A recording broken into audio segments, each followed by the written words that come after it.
ദൈവത്തിന് മഹത്വം ഉണ്ടായിരിക്കട്ടെ. യെശയ്യാ പ്രവാചകൻ്റെ പുസ്തകം 35-ാം അധ്യായം അതിൻ്റെ 1 മുതൽ 10 വരെയുള്ളതായ വാക്യങ്ങൾ. യെശയ്യാ പ്രവാചകൻ്റെ പുസ്തകം 35-ാം അധ്യായം അതിൻ്റെ 1 മുതൽ 10 വരെയുള്ളതായ വാക്യങ്ങൾ. മരുഭൂമിയും വരണ്ട നിലവും ആനന്ദിക്കും, നിർജ്ജന പ്രദേശം ഉല്ലസിച്ച് പനിനീർ പുഷ്പം പോലെ പൂക്കും.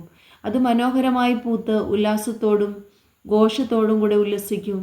ലെബാനോൻ്റെ മഹത്വവും കർമ്മേലിൻ്റെയും ശാരോൻ്റെയും ശോഭയും അതിന് കൊടുക്കപ്പെടും.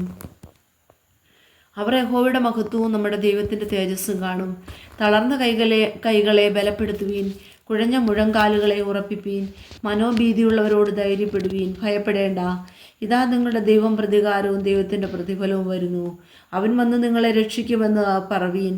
അന്ന് കുരുടന്മാരുടെ കണ്ണ് തുറന്നു വരും, ചെകിടന്മാരുടെ ചെവി അടഞ്ഞിരിക്കുകയുമില്ല. അന്ന് മുടന്തന്മാനിനെ പോലെ ചാടും, മൂമൻ്റെ നാവ് ഉല്ലസിച്ചു ഘോഷിക്കും. മരുഭൂമിയിൽ വെള്ളവും നിർജ്ജന പ്രദേശത്ത് തോടുകളും പൊട്ടിപ്പുറപ്പെടും. മരീചിക ഒരു പൊയ്കയായും വരണ്ട നിലം നീററുകളായും തീരും. കുറുക്കന്മാരുടെ പാർപ്പിടത്തവ കിടന്ന സ്ഥലത്ത് തന്നെ പുല്ലും ഓടയും ഞാങ്ങണയും വളരും. അവിടെ ഒരു പെരുവഴിയും പാതയും ഉണ്ടാകും, അതിന് വിശുദ്ധ വഴി എന്ന് പേരാകും. ഒരശുദ്ധനും അതിൽ കൂടി കടന്നു പോകുകയില്ല.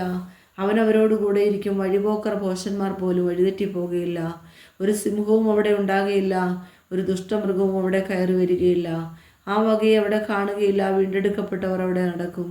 അങ്ങനെ യഹോവയാൽ വീണ്ടെടുക്കപ്പെട്ടവർ മടങ്ങി ഉല്ലാസഘോഷത്തോടെ സിയോനിലേക്ക് വരും. നിത്യാനന്ദം അവരുടെ തലമേലുണ്ടായിരിക്കും.